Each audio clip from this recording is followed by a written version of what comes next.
ngasi se Jeju Island da chatai ne hojik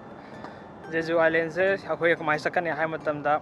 Gimpo airport tagi South Korea ge Gimpo airport tagi chatai ne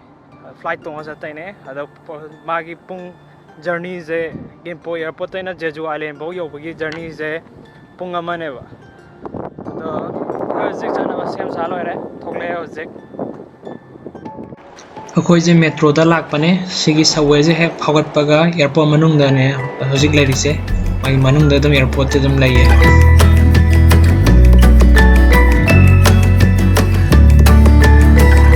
हजिक Gimpo की terminal यावरे हजिक domestic terminal यावरे अखोई हजिक जेजू की चटपगी सांग दरे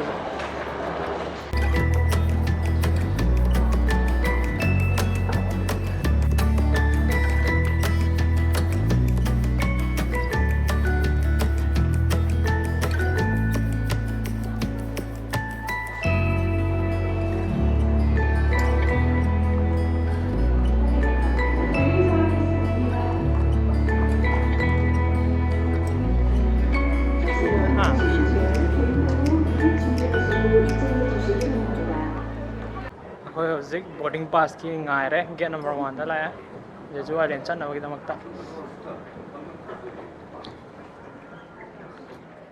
akhoi hojik Jeju chatte gi ready tore boarding pass lo re hojik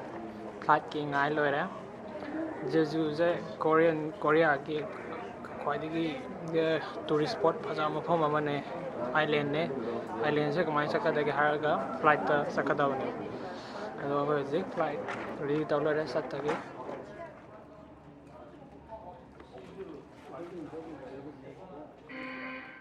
akhoi hojik flight manung da lai re Jeju gi pai tore hojik ready lai re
ꯍꯧꯖꯤꯛ ꯖꯦꯖꯨ airport international airport ꯌꯧꯔꯦ ꯑꯗꯣ ꯉꯁꯤꯗꯒꯤ ꯅꯝꯕ ꯃꯐꯝꯒ ꯍꯧꯒꯦꯔꯥ ꯅꯨꯡꯗꯥꯡ ꯇꯥꯔꯦ ꯑꯗꯣ ꯍꯌꯦꯡ ꯑꯌꯨꯛꯇꯒꯤ ꯍꯧꯔꯅꯤ ꯅꯝꯕꯗꯤ